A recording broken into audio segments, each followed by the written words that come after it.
Hi friends, welcome back to my channel, or welcome to my channel if you are new. My name is Nastasia, and today I am talking about something that I feel like has become a little bit more prevalent, like more people are talking about it and feel open talking about it. Talking about my anxiety and depression, what it looks like for me personally, and how I kind of deal with it on a daily basis. But before I get started, if you end up liking this video, please give it a big thumbs up and don't forget to subscribe to my channel so you never miss any video anytime I post. Okay, so a lot of people who know me, or like all my friends and stuff like that, they know I deal with anxiety and depression. It's not like a secret I try to hide or something. I don't think it should be a secret. Mental health awareness has become way more, I feel like, talked about, especially in the past few years. And I know some people get kind of upset because they feel like everybody has anxiety because it's trendy, which I can understand how that'd be frustrating. I can definitely tell you I medically have anxiety and depression not as much as anxiety. They kind of are like two for me. So it's like my anxiety stems from my depression and my depression kind of stems from my anxiety. They're like always in a circle with each other.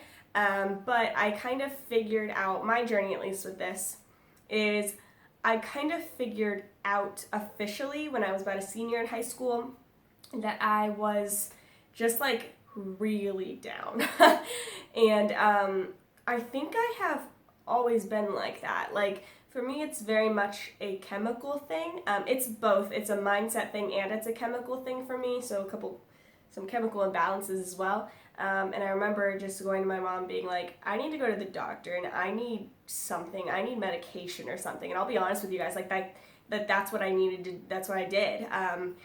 And I know a lot of people don't believe in medication or medicating anxiety and depression. That's fine.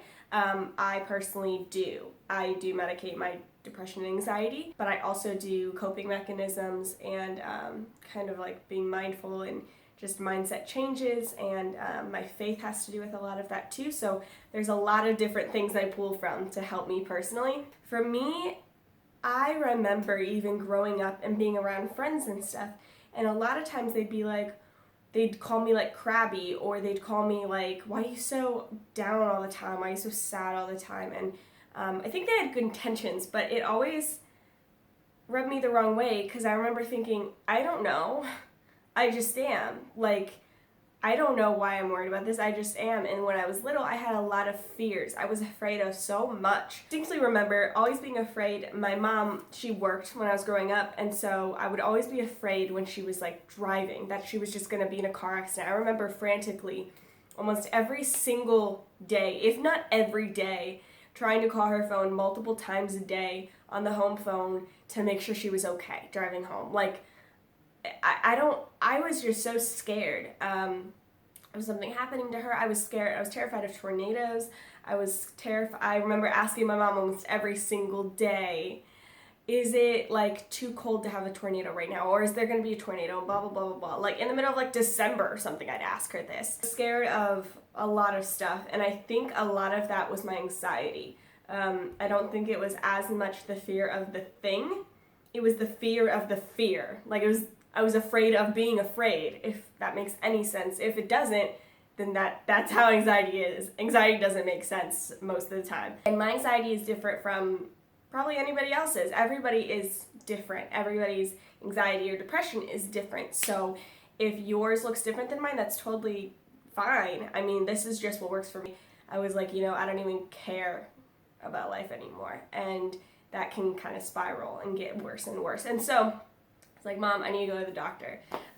And he was always my family doctor. He was the greatest. I loved him. And he even gave me a hug, and just like told me like, it's okay, God's got this, and blah, blah, blah. And he prescribed me some medicine, and he was so assuring that like, it's okay. And it's okay to be on medicine for your anxiety. It's okay if you're always on this. It's okay if you get off of this. It's okay. Just know that. And that was really helpful for me, so that's something I want to communicate to you guys too. In my opinion, it is totally okay. Anyway, I want to be completely transparent and tell you so the medication I'm on for my anxiety, depression, it's kind of like, I think this one's geared more towards depression, but it helps with anxiety because of that. But it is citalopram, so I'm on 40 milligrams of citalopram, and I take one a day. I'm also on birth control, not because I'm sexually active at all. I'm actually waiting for marriage.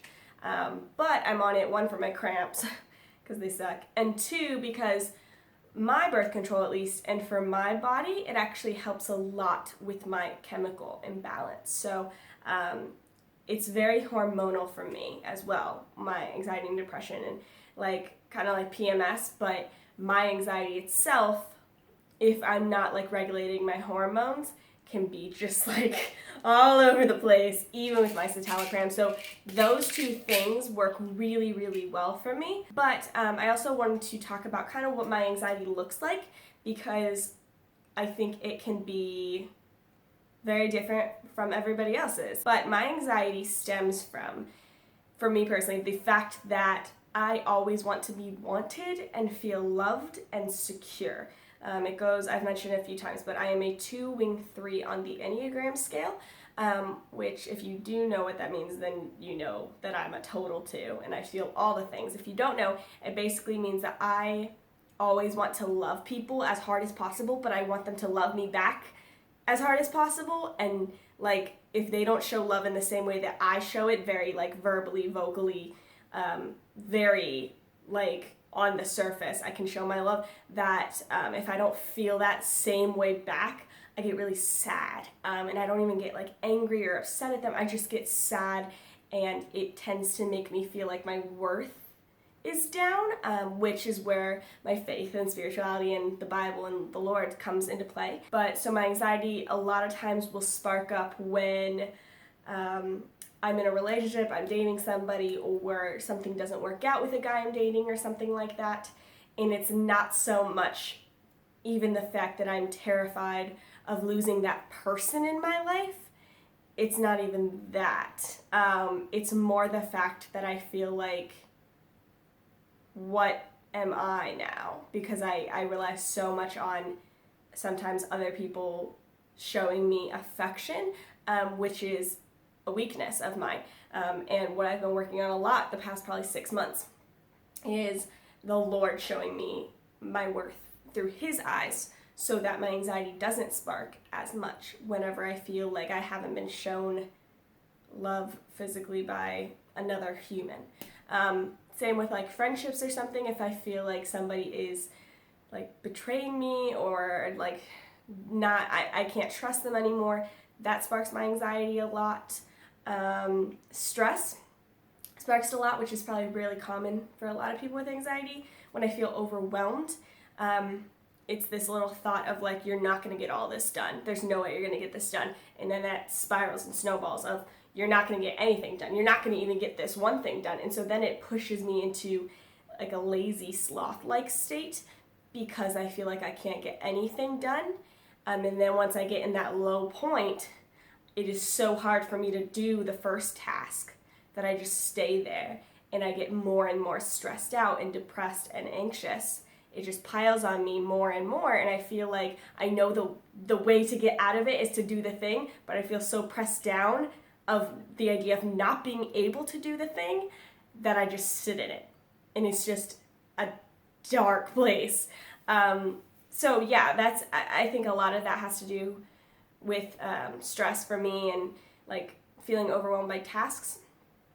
Also, the idea for me, I look to the past a lot, but not in the way of like, oh my gosh, things were so much better then, and being depressed in that way. Not that. Like, this is the weirdest thing for me to explain. I had to explain it out loud before. But I will be in a better place. Like, I am in a way better place. But I had a job about in like January-ish that I could not stand, and I felt very, very disrespected at it. And it was the worst. I won't obviously say the name or the people or anything, but I felt so disrespected and so down, and God got me through that. And then I ended up quitting because I felt so disrespected and everything like that. But I will sit here in a job that actually they treat me amazing that I have right now. And I'm in such a good place mentally, but I will look back on that and sit in the memories of how much I hated that as a job and get depressed just thinking about it. And it doesn't make any sense. But like my anxiety just goes there sometimes and just sits there, and I have to actively tell myself not to think about it anymore. Or I'll think about something that, like, maybe I accidentally offended somebody, and I hate making anybody feel bad about themselves ever, especially when I don't ever mean to hurt anybody. And if I accidentally do by saying something wrong or anything like that, I will think about it the rest of the day. It will circle in my head over and over and over and just tell myself, you're a bad person. I can't believe you said that, and wish I could go back and change it. Think about it. I'll like exaggerate it in my head, like what actually happened, and make it seem way worse. So that's what my anxiety looks like. Actual panic attacks for me maybe look different than somebody else's. I know I have one of my best friends, she has high anxiety as well, and her panic attacks look different from mine. So for her, she gets very overwhelmed. She kind of has to crumple in a little ball, and she doesn't like to be touched. She doesn't like to be like kind of like consoled. She just wants to figure it out on her own. Let her be, treat her the same, and just let her figure it out. If you touch her, she does not like that. For me, my panic attacks usually start with me breaking down crying. Crying is a very large part of my anxiety depression. And me being a 2-wing 3, I cry a lot. I joke that I get my weekly cry in every week. Like, I'll be like, oh, I got my weekly cry, I'm good to go. And it could be anything, from about anything. But when I'm having an anxiety attack, it's rare that I will not cry. Usually it starts with that. I will get in my head. I will go over and over about certain thoughts, and it'll just be like an avalanche of thoughts all at once. I shake my hands a lot.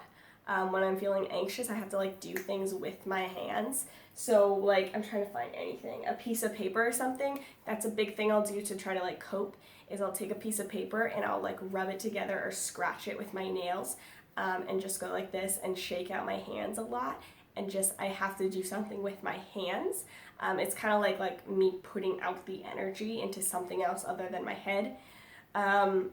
If I'm having a really bad panic attack, I will go to like my closet. My closet is kind of my like safe space. I will go to my closet, and behind like the rack of clothes, I have a walk-in closet. I will push back the rack of clothes on the bottom and like scrunch myself against the wall and put the clothes over me and just sit there and like shake out my hands or something.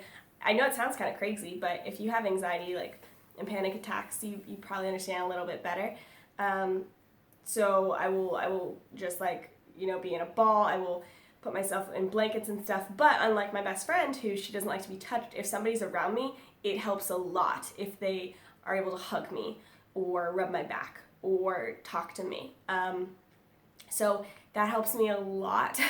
But that's different than a lot of people. It's because I love comfort from others, and I love feeling wanted. I love feeling like somebody needs me or somebody wants to be there for me. The depression aspect, for me, it really is a mindset change. So, but also the medication helps so much. But for me, it's a huge mindset change. So I did a couple videos back. I did a positivity, change your mind, change your life video. I will put that right here. And I love that. I'm going to do a ton more videos on positivity because it's really important to me. But finding the beauty in things is really good for me. Having routine is really good for me. And doing and affirming myself, sometimes multiple times a day. But yeah, and so for me, anxiety, it usually when it's closer to my cycle each month, my menstrual cycle, then it will be a little bit worse, and I will freak out over seemingly nothing and not know why, but then figure out it's because of my hormones. But most of the time, I am able to control it enough. I have different coping mechanisms that I do, and I kind of sneak peeked a couple of them for you and told you a couple of them, but I'm planning to do another video. The next video I'll do about my anxiety is exactly how I cope with things, and kind of like a list of things I will do to help me, so maybe that will help you too. Or some tips that maybe I don't use but could help you, and different ideas that could help you with your anxiety. Yeah, that's kind of a briefness of what my anxiety looks like.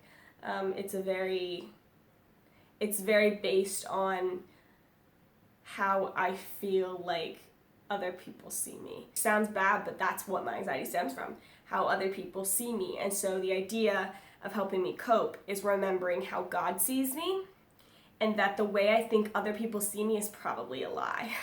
And people probably don't see me as bad as sometimes I think when I'm in those dark places. And also how I see myself, and that's part of the affirming, is helping me love myself so that I think less and less about how other people see me. So yeah, and I can talk about this more in the future, but I wanted to give you a little quick intro kind of video to my anxiety to see if you guys enjoy that or not. But if you guys did enjoy this, please comment below different ideas you want me to do. And if you do have anxiety and you feel comfortable talking about it, totally leave a comment down below, or depression or any kind of mental health, struggles you go through. Love to connect with you and just talk to you about it, and just have like a little community down there. But I love you guys so much, and I will see you next time. Bye!